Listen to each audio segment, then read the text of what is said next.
السلام علیکم ورحمۃ اللہ وبرکاتہ۔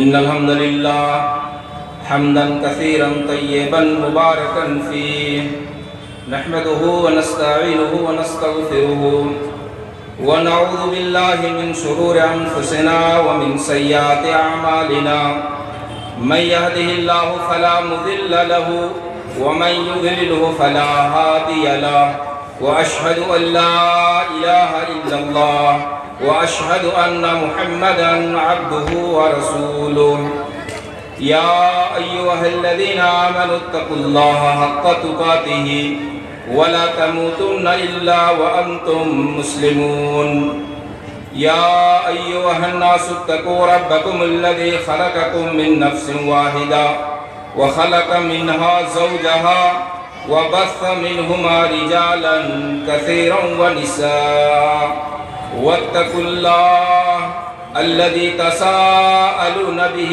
والأرحام إن الله كان عليكم رقيبا يا أيها الذين آمنوا اتقوا الله وقولوا قولا سديدا يصلح لكم أعمالكم ويغفر لكم ذنوبكم ومن يطع الله ورسوله فقد فاز فوزا عظيما أما بعد فإن خير الحديث كتاب الله وخير الهدي هدي محمد صلى الله عليه وسلم وشر الأمور محدثاتها وكل محدثة بدعة وكل بدعة ضلالة وكل ضلالة في النار فقد أرشد الباري في معظم تنزيله بعد أن أعوذ بالله من الشيطان الرجيم بسم الله الرحمن الرحيم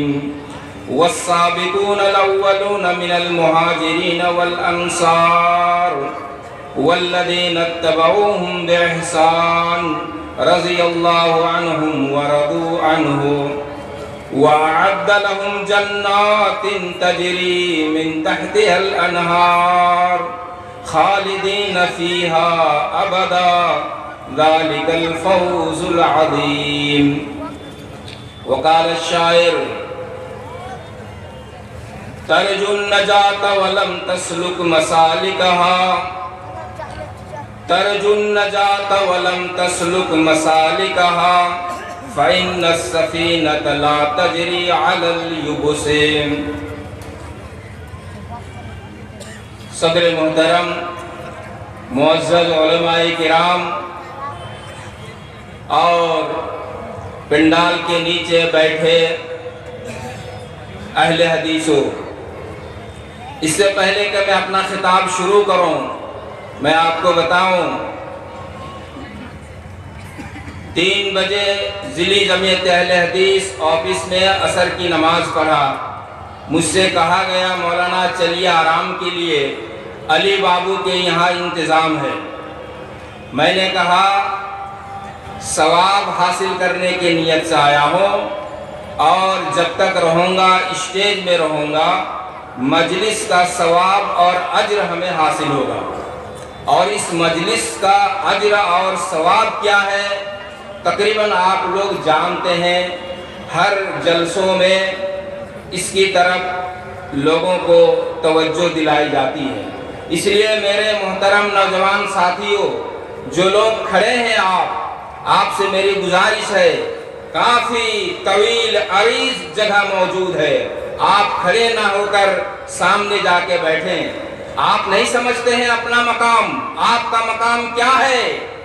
ما من قوم يتذاكرونه ويتدارسونه الا وذكرهم الله۔ آپ کا کتنا بڑا مقام ہے؟ روئے زمین کے اوپر، فرش گیتی کے اوپر، جہاں بھی اس طرح کا پروگرام منعقد ہوتا ہے وہاں تشریف لانے والے آپ کی طرح لوگوں کا ذکر اللہ رب العالمین عرش کے اوپر ملائکہ مقربین بزرگ فرشتوں کے سامنے کرتے ہیں۔ اللہ کی رحمتیں آپ کو ڈھانپی ہوتی ہیں، فرشتے آپ کو اپنے احاطہ میں لیے ہیں، اور آپ کا ذکر خیر رب العالمین فوق سبع سماوات کر رہا ہے، لہذا آپ کا بڑا مقام ہے۔ ہم القوم لا یشق بہم جلیسہم، یہ حدیثیں ہیں۔ آپ سے میری گزارش کروں گا، آپ سے میں بسط ادب احترام کے ساتھ گزارش کر رہا ہوں، اگر آپ میری بات سمجھ رہے ہیں تو آپ اپنی جگہ لیجئے، بیٹھیے اور ہمیں بولنے کا موقع دیجئے، اچھا لگے گا، آپ کی سنجیدگی پر ہم بولیں گے۔ میرے نوجوان ساتھیوں، آپ سے میری گزارش ہے، حدیث پر عمل کیجئے، فضیلت مقام اور شرف کو حاصل کیجئے، مجلس میں بیٹھیے، یہ ادب کا تقاضا ہے، حدیث کا حکم ہے۔ محترم حضرات، عظمت صحابہ، میں نے قرآن کریم سورہ توبہ کی آیت پڑھی ہے اور اسی کی تشریح میں آؤں گا۔ مجھے خوشی ہے کہ ہمارا یہ پروگرام چند دنوں کی محنت کے صلے میں کامیاب ہے۔ میں جمعیت اہل حدیث کے ناظم اعلیٰ فاضل گرامی مستفیض الرحمن مدنی سے کہوں گا، سبق پھر پڑھ صداقت کا، عدالت کا، شجاعت کا، کہ کام لیا جائے گا تجھ سے دین کی امامت کا۔ محترم حضرات، عظمت صحابہ، صحابی کس کو کہتے ہیں؟ صحابی کی سب سے جامع تعریف حافظ ابن حجر رحمۃ اللہ علیہ نے جو کی ہے، من لقی النبی صلی اللہ علیہ وسلم مؤمنا ومات علی الایمان، جس شخص نے اللہ کے نبی سے ایمان کی حالت میں ملاقات کی، جس شخص نے اللہ کے نبی سے ایمان کی حالت میں ملاقات کی اور ایمان پر اس کا خاتمہ ہوا، ایمان پر اس کی موت ہوئی، تو ان کو کہا جاتا ہے صحابی، ان کو کہا جاتا ہے صحابی۔ صحابہ کرام کا مقام، صحابہ کرام کی عزت اور شرف اللہ رب العالمین نے قرآن کریم میں جا بجا، جگہ جگہ، کہیں مجمل طور پر، کہیں مفصل طور پر اور کہیں بڑی لذاذت کے ساتھ بیان کیا ہے۔ ہم پوری تفصیل کو اپنے محدود وقت میں بتا نہیں سکیں گے، البتہ لب لباب اور خلاصہ آپ کے سامنے بیان کر کے انشاءاللہ واپس ہوں گا۔ اہل حدیثوں، اہل حدیثوں، افسوس ہے کہ ہم نے اپنے اہل حدیث ہونے کا شرف اور مقام کو نہیں سمجھا۔ جس دن ہم سمجھ لیں گے اہل حدیث کا شرف اور مقام کیا ہے، تو اس دن جمعیتوں کے دہاڑے میں، جمعیتوں کے دروازے میں سرنگوں ہو جائیں گے، جمعیت سے لطف اندوز ہوں گے۔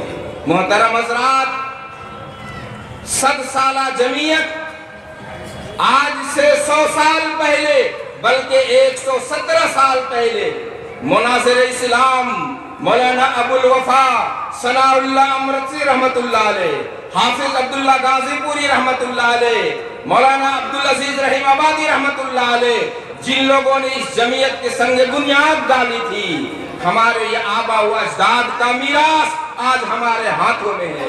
محترم حضرات، اس سے پہلے کی تاریخ اگر ہم آپ کے سامنے دہرائیں گے تو امام دار الہجرہ امام مالک رحمت اللہ علیہ کے کون واقف نہیں ہے؟ یہ امام مالک رحمت اللہ علیہ ابو جعفر منصور نے جب اپنے تختہ اقتدار میں کہا تھا، حدیث کی تبدیلی و تتبر کا ایک زنا چلنا چاہا تھا اور کہا تھا طلاق کے سلسلے میں کہ زبردستی طلاق دلوانے کی فتویٰ دیا جائے، امام مالک رحمت اللہ علیہ نے دستخط کرنے سے انکار کیا تھا اور اس وقت نبی محمد رسول اللہ صلی اللہ علیہ وسلم کی صحیح حدیث لانے کی بات کہی تھی۔ اہل حدیثوں، تاریخ شاہد عدل ہے، امام مالک رحمت اللہ علیہ کو گدھے پر بیٹھا کر تشہیر کی گئی تھی، زد و کوب کیا گیا تھا، مارا گیا تھا، لٹایا گیا تھا۔ افسوسناک جملہ امام مالک رحمت اللہ علیہ اہل حدیثوں اس وقت بھی کہہ رہے تھے، من عرفنی فقد عرفنی ومن لم یعرفنی فانا انس بن مالک اقول الطلاق المکرہ لیس بجائز، الطلاق المکرہ لیس بجائز۔ ابو جعفر منصور کہ تحت اقتدار اور ان کی حکومت سے میں خوف نہیں کھاتا. مجھے سزا دی گئی، مجھے بے عزتی کی گئی، مجھے گدھے پہ بیٹھا کے تذلیل کیا گیا، مجھے سب کچھ برداشت ہے. میرے چہرے کی شناخت ممکن نہیں ہوئی، مجھے اتنا خون آلود کیا گیا. لوگوں، میں امام مالک ہوں. میں کہہ رہا ہوں تم سے، جو مجھے پہچانتا ہے الحمدللہ، جو مجھے نہیں پہچانتا ہے، میں امام مالک ہوں. اور اب بھی کہہ رہا ہوں، الطلاق المکرہ لیس بجائز، زبردستی طلاق جائز نہیں. یہ امام مالک رحمت اللہ علیہ بین ثبوت پیش کی تھی. امام شافعی کے اوپر جب زد و کوب ہوا تھا، رافضیت کا الزام لگا تھا، کہا تھا ان کان حب البیت رافضا، ان کان حب البیت ترافضا فلیشہد الثقلان انی رافض. اگر اہل بیت سے محبت یہ رافضیت کہلاتی ہے تو جن و انسان گواہ ہے میں امام شافعی رافضی ہوں. میرے عزیزو، اہل حدیثو، امام ابو حنیفہ رحمت اللہ علیہ کا واقعہ کون نہیں جانتا. کوفہ اور بغداد کے پس زندہ میں جب ان کو قید کیا گیا تھا تو اس وقت بھی انہوں نے یہی کہا تھا، اور ان کا پیغام، ان کا میسج ان کے امتوں کے لیے اور یہی تھا، اذا صح الحدیث فہو مذہبی. کوئی صحیح حدیث ہو تو وہ میرا مذہب ہے. یہ ہمارے ائمہ کرام اہل حدیث ہو، ہماری رودات اور ہماری شناخت بڑی تفصیل آب ہے.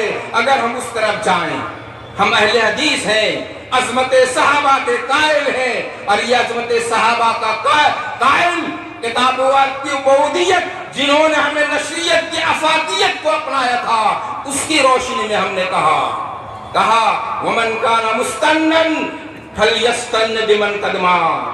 اگر کسی کی اقتداء کرنی ہو، اگر کسی کی اتباع کرنی ہو، کسی کی روش پر چلنا ہو، اگر کسی کے نقش قدم پہ چلنا ہو تو ان کے نقش قدم پر چلو جن کو اللہ رب العالمین نے اپنے نبی کے لیے چن لیا تھا، جن کی گہرائی اور گہرائی اللہ کے نبی کے لیے مقدس ترین بنا کے افق والوں کے سامنے پیش کیا تھا، وہ صحابہ کرام. میرے نوجوان اہل حدیث ہو، ہم نے سمجھا نہیں منہج اہل حدیث کو، ہم نے سمجھا نہیں منہج اہل حدیث کو، ہم نے سمجھا نہیں جمعیت کے اصول اور ضوابط کو. جمعیت کیا چیز ہے؟ جمعیت نام ہے ان مصفہ اصول اور ضوابط کا جو کتاب و سنت سے مستفاد، جو کتاب و سنت سے مستفاد شاہراہ متعین کرتا ہے. میرے نوجوانوں، آپ کو پتا ہے اور آپ لوگ زیادہ سمجھتے ہیں مجھ سے اس بات کو، کئی سال پہلے ایک فلم اسٹار نے ایک فلم بنایا تھا پی کے. اس میں انہوں نے دنیا کے جتنے مذاہب ہیں سوائے اہل حدیث کے، دنیا کے جتنے مذاہب ہیں سوائے اہل حدیث کے، ہر ایک کا تمسخر کیا تھا، ہر ایک کا مذاق اڑایا تھا. آج بھی آپ اس فلم کو دیکھیے، لیکن واحد مذہب تھا، اہل حدیث کا مذہب تھا، جس پر وہ چونچیا کر نہیں سکا، اس لیے کہ یہ رب کا بنایا ہوا اصول تھا، محمد رسول اللہ صلی اللہ علیہ وسلم کی لائی ہوئی شریعت کی. میرے نوجوان ساتھیوں، صحابہ کرام کا بڑا مقام ہے، صحابہ کرام کا بڑا مقام ہے. نبی محمد رسول اللہ صلی اللہ علیہ وسلم نے فرمایا النجوم امانۃ للسماء. یہ آسمان میں ستارے نظر آتے ہیں، یہ ستارے امن کے لیے ہیں. آسمان میں جو ستارے ہیں، النجوم امانۃ للسماء، یہ ستارے جب جھڑ جائیں گے، یہ ستارے جب جھڑ جائیں گے، اتی السماء بما یوعد، آسمان پر مصیبتیں آئیں گی، آسمان پر مصیبتیں آئیں گی. اور وَأَنَا أَمَنَةٌ لِأَصْحَابِي فَإِذَا ذَهَبْتُ أَتَى عَلَىٰ أُمَّتِي مَا يُوعَدُونَ. میں محمد الرسول اللہ صلی اللہ علیہ وسلم کہہ رہے ہیں اپنے صحابہ کرام کے لیے باعث امن ہوں، میں اپنے صحابہ کرام کے لیے باعث امن ہوں. جس دن میں چلا جاؤں گا، جس دن میری روح قفس انسری سے پرواز کر جائے گی، جس دن میری موت ہو جائے گی، تم پر مصیبتیں آئیں گی، تم پر مصیبتیں آئیں گی. محترم حضرات، اس حدیث سے عظمت صحابہ، اس حدیث سے صحابہ کا مقام، صحابہ کا شرف ہمارے سامنے اجاگر ہوتا ہے. اللہ کے نبی صلی اللہ علیہ وسلم نے کہا خیر القرون قرنی ثم الذین یلونہم ثم الذین یلونہم، سب سے بہتر زمانہ میرا زمانہ ہے، سب سے بہتر زمانہ میرا زمانہ ہے، پھر اس کے بعد کا زمانہ، پھر اس کے بعد کا زمانہ، یعنی صحابہ اور تابعین کا زمانہ۔ محترم حضرات، صحابہ کرام کا مقام قرآن کریم نے بیشتر جگہوں میں اللہ تعالیٰ نے فرمایا اور کہا لَقَدْ تَابَ اللَّهُ عَلَى النَّبِيِّ وَالْمُهَاجِرِينَ وَالْأَنصَارِ الَّذِينَ اتَّبَعُوهُمْ فِي سَاعَةِ الْعُسْرَىٰ۔ یہ صحابہ کرام، ان کا مقام کیا تھا؟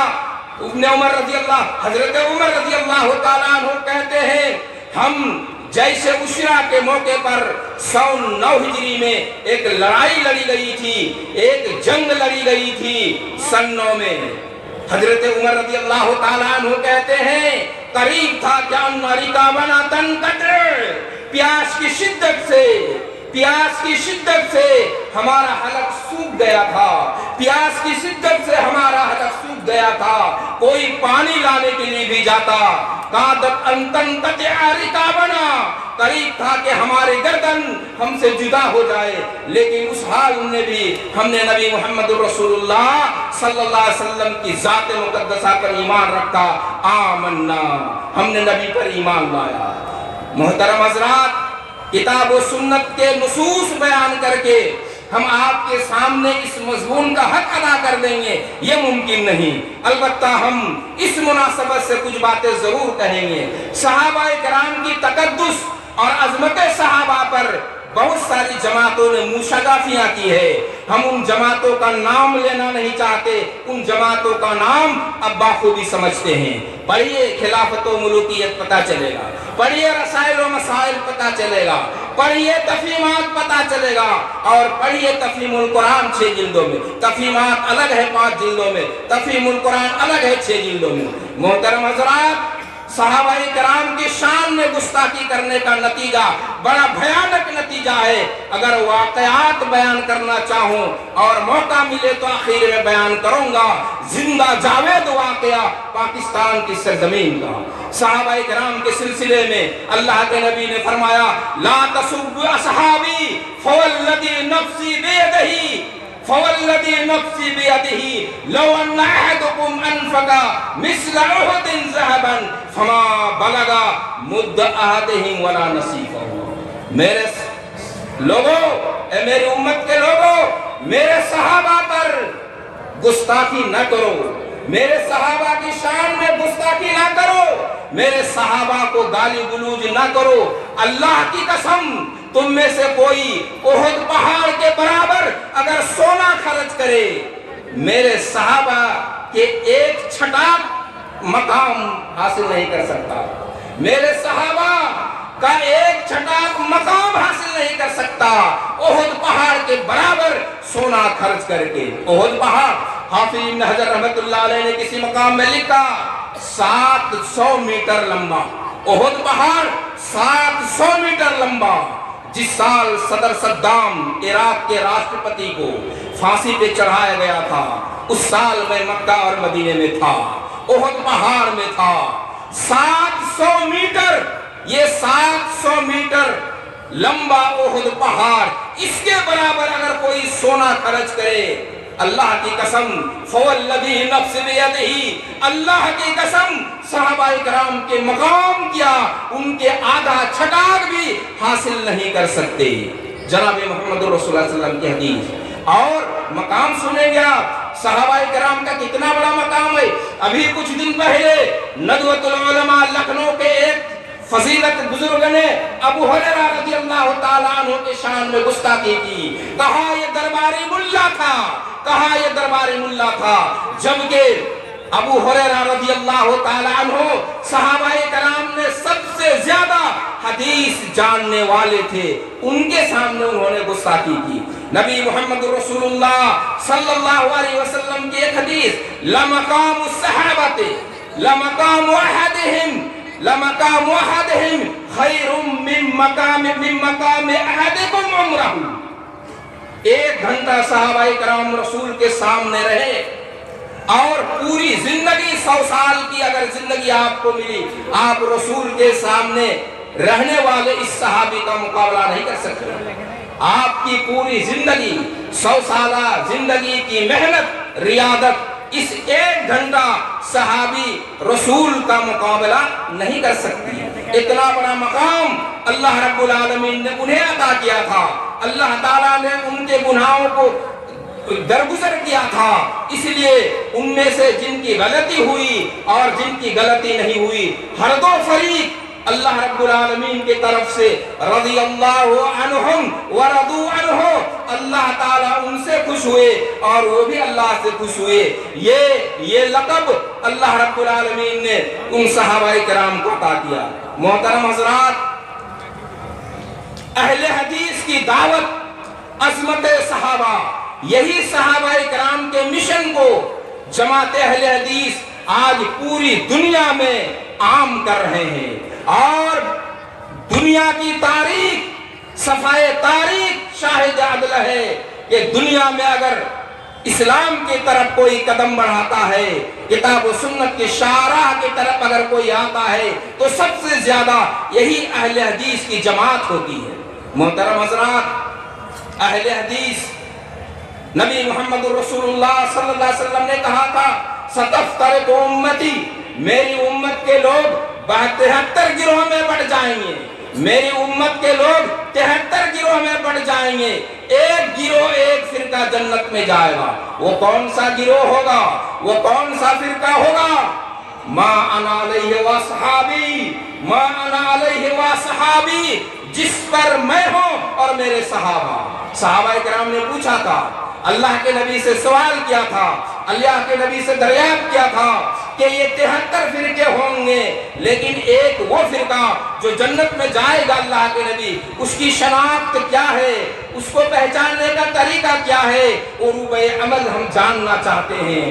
اللہ کے نبی نے کہا تھا، ما انا علیہ واصحابی، جس طریقہ پر میں ہوں اور یہ میرے صحابہ جن کی داستان آپ نے سنا۔ آج کوئی جماعت یہ دعویٰ نہیں کر سکتی، آج کوئی جماعت یہ دعویٰ نہیں کر سکتی سوائے اہل حدیث کے، سوائے اہل حدیث کے۔ دنیا کی جتنی تنظیمیں ہیں، دنیا کی جتنی تحریکیں ہیں، کوئی اس بات کا دعویٰ نہیں کر سکتی سوائے اہل حدیث کے کہ ما انا علیہ واصحابی، اس طریقے پر اگر کوئی چلنے والا ہے تو محمد رسول اللہ صلی اللہ علیہ وسلم کے صحابہ کرام کے نقش قدم کیا بھی یہ اہل حدیث ہیں اور قیامت تک رہیں گے۔ لا تزال طائفة من امتی منصورین علی الحق لا یضرهم من خذلهم حتى تقوم الساعة قال ابن المدنی هم اصحاب الحدیث۔ نبی محمد رسول اللہ صلی اللہ علیہ وسلم نے فرمایا، ہمیشہ ایک جماعت، ہمیشہ ایک جمع غفیر حق پر قائم رہے گی، ایک جماعت حق پر قائم رہے گی، اور لوگوں کی مخالفت، لوگوں کے قدغن، لوگوں کی سازشیں ان کو کوئی نقصان نہیں پہنچا سکیں گی۔ لا یضرهم من خذلهم حتی تقوم الساعة، یہاں تک کہ قیامت آ جائے گی، لوگوں کی سازشیں، لوگوں کے قدغن، لوگوں کی مخالفتیں اس جماعت کو نقصان نہیں پہنچا سکے گی۔ علی بن مدنی امام بخاری کے استاد نے کہا تھا، ہم اصحاب الحدیث۔ امام احمد بن حنبل نے کہا تھا، اگر اس سے مراد اہل حدیث نہیں فلا ادری من ہم، تو پھر مجھے نہیں معلوم وہ کون ہے۔ یہ جماعت حق پر باقی رہنے والی جماعت، حق پر قائم رہنے والی جماعت، اگر کوئی جماعت ہے تو یہ جماعت اہل حدیث ہے، جن کے مصفہ اصول ہے۔ جمعیت اہل حدیث کام کرنے کا ایک فارمولہ ہے۔ میرے محترم بھائیوں، صحابہ کرام کی منقبت میں جب ہم بات کرتے ہیں، صحابہ کرام کے مقام اور شرف میں جب ہم بات کرتے ہیں، تو سب سے زیادہ جس صحابی کو ملعون کیا جاتا ہے وہ یزید اور ان کا بیٹا معاویہ۔ اس سلسلے میں اصول ہے، منہج سلف ہے میرے بھائیوں، نہ یزید کو آپ برا بھلا کہہ سکتے ہیں، نہ معاویہ کو آپ برا بھلا کہہ سکتے ہیں، اور اس کی دلیل موجود ہے کہ پہلی لڑائی قسطنطنیہ کی جو لڑی جائے گی وہ یزید کی سپہ سالاری میں لڑی جائے گی۔ یہ اس بات کی دلیل ہے، جناب محمد رسول اللہ صلی اللہ علیہ وسلم نے کہا ہم مغفور، وہ ان کو بخش دیے گئے ہیں،